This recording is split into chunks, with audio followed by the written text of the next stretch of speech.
দেখে কি বুঝতে পারছেন এই গোলাপ জামুনগুলো আটা দিয়ে তৈরি? হ্যাঁ, আজকে আমি 1 কাপ আটা দিয়ে এতগুলো গোলাপ জামুন তৈরি করেছি। আর সেই রেসিপিটাই আপনাদের সাথে শেয়ার করব। একদম নরম তুলতুলে, রসে টইটুম্বুর, একদম কোনো মাঝখানে গুটলি থাকবে না। খুব সুন্দরভাবে কিন্তু গোলাপ জামুন তৈরি হয়ে যাবে। আমার রেসিপিটা পুরো স্টেপ বাই স্টেপ ফলো করবেন। আপনাদেরও কিন্তু খুবই সুন্দর আটা দিয়ে এরকম গোলাপ জামুন বাড়িতেই তৈরি করে নিতে পারবেন অনায়াসে। যখনই মন চাইবে তখনই বানিয়ে খেতে পারবেন। তাহলে চলুন রেসিপিটা শুরু করা যাক। Welcome back to my channel Rina cook house. আশা করছি সবাই খুব ভালো আছেন। এখানে আমি প্রথমে নর্মাল ঘরে যে আটা ব্যবহার করি সেই আটা 1 কাপ নিলাম, আর ততটাই পরিমাণ দিয়ে দিলাম 1 কাপ পরিমাণ গুঁড়ো দুধ, আর 3-4টে এলাচের দানা এখানে আমি গুঁড়ো করে দিয়ে দিলাম। এলাচের দানাটা অবশ্যই দিতে হবে, তাহলে আটার গন্ধটা কিন্তু থেকে যাবে তা না হলে। আর এবারে খাওয়ার যে আপনারা বাড়িতেই থাকে বেকিং সোডা, সেই বেকিং সোডা 1/2 টেবিল চামচেরও কম পরিমাণ দিলাম। বেকিং সোডাটা কিন্তু অবশ্যই দিতে হবে, না তো কিন্তু গোলাপ জামুনগুলো ফুলবে না। এবার সবগুলোকে খুব ভালোভাবে আমি চামচের সাহায্যে মাখিয়ে নিয়ে এবারে এর মধ্যে আমি 2 চামচ ঘি অ্যাড করছি। এখানে কিন্তু ঘিটাই দেওয়ার চেষ্টা করবেন, সাদা তেল দিলে কিন্তু স্বাদটা ভালো হবে না, ঘিতে যে স্বাদটা আসে। এবার হাতের সাহায্যে আবার খুব ভালো করে এটাকে মিশিয়ে নিতে হবে। যতক্ষণ এই দলা দলা ভাবগুলো রয়েছে, দানা দানা ভাব, সেইটা যতক্ষণ পুরো একদম মোটামুটি মিহি মতো হয়ে যাচ্ছে, দেখবেন একদম ঝরঝরে মতো হয়ে গেছে, ছোট ছোট দানা দানা ভাব হয়ে গেছে আটাটা, তখন বুঝবেন কিন্তু মাখা হয়ে গেছে। কিভাবে বুঝবেন? এরকম হাতের মধ্যে মুঠো করে দেখবেন এক জায়গায় দলা হয়ে যাচ্ছে, আর হালকা আঙুল দিয়ে চাপ দিলেই দেখবেন একদম ঝরঝর করে ভেঙে পড়ে যাচ্ছে। তখনই বুঝতে হবে যে আমাদের আটাটা খুব সুন্দরভাবে মাখা হয়ে গেছে। এবার আমি এখানে দুধ দিয়ে অল্প অল্প করে এখানে মেখে নিচ্ছি, একসাথে পুরো দুধ দেব না। আমার টোটাল কিন্তু 1/2 কাপ দুধ এখানে লেগেছে। 1 কাপ আটার জন্য যে কাপে আটা মেপেছিলাম সেই কাপেরই 1/2 কাপ দুধ লেগেছে। কিন্তু অল্প অল্প করে একটু একটু করে দিয়ে দিয়ে মাখতে থাকবেন। প্রথমেই দুধটা দেওয়ার পর দেখবেন যেন মনে হবে বেশি নরম হয়ে গেছে, কিন্তু হাত দিয়ে এইভাবে মাখতে মাখতে দেখবেন আবার যেন ডোটা শক্ত লাগবে। আবার তখন হাতের মধ্যে এরকম করে অল্প অল্প করে দুধ দেবেন, আর ভালো করে করে আবার আঙুল দিয়ে হাত দিয়ে চেপে চেপে এইভাবে মাখতে হবে। দেখবেন ডোটা আবার কিন্তু একটু হার্ড লাগছে। এইভাবে অল্প করে দুধ দিয়ে মাখতে মাখতে এক সময় দেখবেন ডোটা কিন্তু আর হার্ড হচ্ছে না, খুবই সফট হয়ে গেছে। সেই সময় বুঝতে হবে যে আমাদের ডোটা একদম রেডি। দেখতেই পেলেন এখানে কিন্তু আমি মোটামুটি 6-7 মিনিট হাতে সময় নিয়ে আটাটাকে মেখেছি। তাড়াহুড়ো করলে হবে না, আটা মাখাটা পারফেক্ট হলে তবেই কিন্তু আমাদের গোলাপ জামুনগুলো পারফেক্টভাবে রেডি হবে। এবার ছোট্ট ছোট্ট করে লেই কেটে নেবো। এর মধ্যে লেচিটা এমন ভাবে কাটতে হবে, কারণ লেচির যা সাইজ থাকবে তার থেকে কিন্তু 3 ডবল বড় হয়ে যাবে আমাদের গোলাপ জামুনগুলো ফুলে। সেই জন্য আমি এখানে একদম ছোট ছোট করেই কিন্তু লেচিগুলো কেটে নিচ্ছি। আপনারা যদি অনেক বড় বানাতে চান সেক্ষেত্রে বড় বড় করতে পারেন, কোনো অসুবিধা নেই, কিন্তু একটু ভাজতে তখন সময় লাগবে, হাতে সময় নিয়ে ধীরে ধীরে ভাজতে হবে। এবার প্রত্যেকটা লেচিকে দেখতেই পাচ্ছেন আমি পেছনের দিকে ব্যাক করে উল্টিয়ে উল্টিয়ে তারপরে রোল রোল করে গোল করে নিচ্ছি। তাহলে কি হয়, মিষ্টিগুলোর গায়ে ফাটলটা থাকে না। আর মিষ্টির গায়ে ফাটল থাকলে ভাজার সময় কিন্তু ফেটে গিয়ে রসে দিলে অনেকটাই ফাটা ফাটা হয়ে যাবে, ফুলবে, নরম হবে, সবই থাকবে, কিন্তু দেখতে একটু খারাপ লাগবে। তো আমি খুব সুন্দরভাবেই কিন্তু এখানে সমস্ত বলগুলো রেডি করে নিয়েছি। আচ্ছা, আপনারা দেখে বলবেন তো আমি এখানে কটা গোলাপ জামুন বানিয়েছি, কমেন্টে আমাকে অবশ্যই জানাবেন। আর এবার চিনির শিরাটা রেডি করার জন্য আমি এখানে 1.5 কাপ পরিমাণ চিনি আর 2 কাপ জল দিয়ে দিলাম, আর 3-4টে এলাচ দিয়ে দিলাম। এলাচ পছন্দ না হলে দেওয়ার দরকার নেই, কিন্তু আটার মিষ্টি যেহেতু এখানে একটু এলাচ দিলে ভালো হয়, আটার গন্ধটা থাকবে না। আমরা তো অলরেডি আটার মিশ্রণের মধ্যেও দিয়েছি।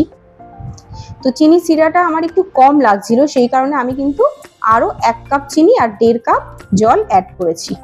আর এই শিরাটা কিন্তু একটার শিরা করার একদমই দরকার নেই, দেখতেই পাচ্ছেন জল জল ভাবই আছে, আমাদের পাতলা শিরাই দরকার, না তো কিন্তু গোলাপ জামুনগুলো শিরাটাকে অ্যাবজর্ব করবে না। আর এর মধ্যে 1 চামচ ঘি দিয়ে দিচ্ছি, এতে মনে হবে যেন আমরা বলগুলো ঘি দিয়েই ভেজেছি, খুব সুন্দর ঘিয়ের ফ্লেভার আসবে গোলাপ জামুনের মধ্যে। আর আমি কিন্তু তাহলে টোটাল এখানে 2.5 কাপ চিনি আর 3.5 কাপ জল ব্যবহার করেছি। আর চিনিটা একটু কম ছিল বলে আমি কয়েকটা বাতাসা দিয়ে দিয়েছি, সেই কারণে কিন্তু কালারটা একটু লালচে হয়েছে। শিরাটা তাহলে ওদিকে রেডি হয়ে গেল, আর এদিকে তেল বসিয়ে দিয়েছি, এক এক করে বলগুলো ভেজে নেব। আমি কিন্তু আঙুল দিয়ে টেস্ট করে দেখলাম যে আঙুলটা আমরা দিতে পাচ্ছি কিন্তু ধরে রাখতে পারছি না। ততটা গরম যখন তেল থাকবে তখনই কিন্তু আমাদের এই গোলাপ জামুনের বলগুলো এক এক করে ছেড়ে দিতে হবে, আর গ্যাসের ফ্লেম একদম লো থাকবে। একদমই জোরে করা যাবে না। 1-1.5 মিনিট পর দেখবেন একটু হালকা কালার এসছে আর তলা থেকে অটোমেটিকই ছেড়ে আসছে। যদি ডুবো তেল হয় দেখবেন অটোমেটিকই ভেসে ওপরে চলে আসছে। তো আমি জাস্ট চামচটা দিয়ে হালকা করে একটু দেখলাম যে সব ছেড়ে চলে আসছে। একদমই জোরে জোরে নাড়াবেন না তখন। আর যখন দেখলাম যে হালকা কালার এসে গেছে তখন আমি কন্টিনিউয়াসলি চামচ দিয়ে এভাবে নাড়তেই থাকছি। তা না হলে কিন্তু সব জায়গায় প্রপারলি একরকম কালার আসবে না, আর না তো জামুনগুলো সব ফেটে যাবে। তো সেই কারণে যখন আমার হালকা লালচে কালার এসছে আমি তখনই কন্টিনিউয়াসলি এটা নাড়তে থেকেছি। তার আগে গ্যাসের ফ্লেম লোই ছিল। তো দেখতেই পাচ্ছেন খুব সুন্দরভাবে কালার এসে গেছে। এবারে এটাকে গরম গরম থাকতেই আমি শিরায় দিয়ে দেবো। আর অলরেডি কিন্তু আমাদের শিরাটাও গরম গরমই আছে। এই অবস্থায় দিয়ে দিলাম। আর ততক্ষণে আরও কয়েকটা বল আমরা এখানে ভেজে নেব। আমি একসাথে সব গোলাপ জামুনগুলো দিলাম না, একসাথে ভাজতে গেলে অনেক সময় অনেকগুলো তো ফেটে যাওয়ার ভয় থাকে। তো আপনাদের যদি অনেকটা খেলানো করা হয় বা অনেকটা পরিমাণ তেল থাকে সেক্ষেত্রে কিন্তু একসাথে সব বলগুলোই দিতে পারবেন। আমি এখানে 2 খেপে অল্প অল্প করে ভেজে নিলাম। খুব সুন্দর কালার এসে গেছে গোলাপ জামুনের। আপনারা যেরকম কালার পছন্দ ততটা করেই ভাজবেন, কিন্তু খুব কালো হলে ভালো লাগে না। এবার গরম গরম শিরার মধ্যে সমস্ত গরম গরম গোলাপ জামুনের বলগুলোকে দিয়ে দিলাম। দিয়ে এভাবেই ডুবিয়ে রেখে দিতে হবে আমাদের মিনিমাম 2 ঘন্টা। 2 ঘন্টায় কিন্তু খুব ভালোভাবেই অ্যাবজর্ব করে নেবে। তো আমি মোটামুটি 2.5-3 ঘন্টা পর এটা ঢাকনাটা খুললাম। এই সময় পুরোপুরিভাবে ঠান্ডাও হয়ে গেছে। আর দেখে বুঝতেই পাচ্ছেন আমাদের গোলাপ জামুনগুলো কিন্তু সাইজে অনেকটা বড় হয়ে গেছে। একদম রস খুব ভালোভাবে অ্যাবজর্ব করেছে, দেখেই বোঝা যাচ্ছে। আর হাতে ধরলেও বোঝা যাচ্ছে একদম খুবই নরম তুলতুলে হয়েছে। এবার এটাকে আমি একটা বাটির মধ্যে সার্ভ করে আপনাদেরকে দেখাচ্ছি। খুব সুন্দর হয় এই গোলাপ জামুনগুলো। আপনারা কিন্তু ট্রাই করলে অবশ্যই বাড়িতে যখন মন চাইবে তখনই আটা দিয়ে এরকম গোলাপ জামুন বানিয়ে নিতে পারবেন। আর এর স্বাদটা এতটা সুন্দর হয় আপনারা কিন্তু একবারও বুঝতে পারবেন না, বা কাউকে যদি না জানান সেও বুঝতে পারবে না যে এটা আটা দিয়ে তৈরি করা। এর টেস্টটা একদম দোকানের মতন, কিংবা বলতে পারেন দোকানের থেকেও অনেক অনেক ভালো স্বাদ। এবারে আমি একটু পিস্তা বাদামকে একদম কুচি কুচি করে সেই বাদামগুলোর কুচিটা ওপরে ওপরে একটু দিয়ে দিচ্ছি দেখতে সুন্দর হওয়ার জন্য। তো দেখতেই পাচ্ছেন কতটা লোভনীয় হয়েছে আমাদের গোলাপ জামুনগুলো। এই গোলাপ জামুনগুলো খেতে খুবই সুন্দর হয়। একটা খেলে কিন্তু আপনাদের মন ভরবে না, তখন ইচ্ছা হবে আরও একটা খাওয়ার। তাহলে একবার অবশ্যই কিন্তু এটা বাড়িতে বানিয়ে ট্রাই করে দেখবেন। আর রেসিপিটা কেমন লাগলো অবশ্যই কিন্তু আমাকে কমেন্টে জানাতে ভুলবেন না। একটা গোলাপ জামুন আমি চামচ দিয়ে দেখতেই পেলেন কাটলাম, খুবই সহজে কেটে গেল মাঝখান থেকে। মাঝখানে কোনো দানা ভাব নেই। মাঝখানে কোনো গুটলি পাকিয়ে গেলে দানা ভাব থাকলে তখন কিন্তু এই স্মুথলি ভাবে কাটে না। আর দেখেই বুঝতে পারছেন কত সুন্দরভাবে রসটা অ্যাবজর্ব করেছে। পুরো গোলাপ জামুনটা খুব সুন্দরভাবে ফুলেছে। এটা দেখেই আপনারা বুঝে যাচ্ছেন যে গোলাপ জামুনটা কতটা পারফেক্ট ভাবে রেডি হয়েছে। এবারে আমি বাটিতেও একটা সার্ভ করে আপনাদেরকে দেখাচ্ছি। আমি এই গোলাপ জামুনটা কিন্তু বাড়িতে প্রায় সময় বানিয়ে থাকি। যখনই আমার মিষ্টি খাওয়ার ইচ্ছা হয় আমি কিন্তু বাড়িতেই এটা আটা দিয়ে বানিয়ে নিই। আর যেহেতু আটা দিয়ে বানানো, এটা কিন্তু কোনো অসুবিধাও হয় না, শক্ত হওয়ারও চান্স খুব কম থাকে। আর জেনারেলি আমি যে স্টেপ বলেছি সেই স্টেপ ওয়াইজ করলে কিন্তু খুব সুন্দরভাবেই রেডি হবে। খুবই সফট একটা তুলতুলে গোলাপ জামুন আমাদের রেডি।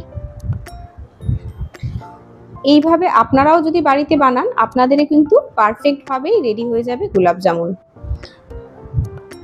এই গোলাপ জামুনটা দেখেই বুঝতে পারছেন মাঝখানেও খুব সুন্দরভাবে রসটা অ্যাবজর্ব করেছে। এবারে আমি ভেতরটাও আপনাদেরকে ভেঙে দেখাচ্ছি।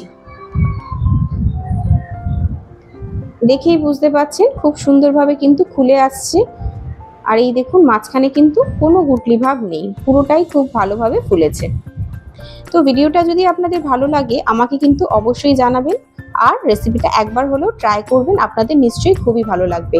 আর আমার ভিডিও ভালো লাগলে ভিডিওটা লাইক করে দেবেন, শেয়ার করে দেবেন, যাতে অনেকের কাছে আমার ভিডিওটা পৌঁছাতে পারে।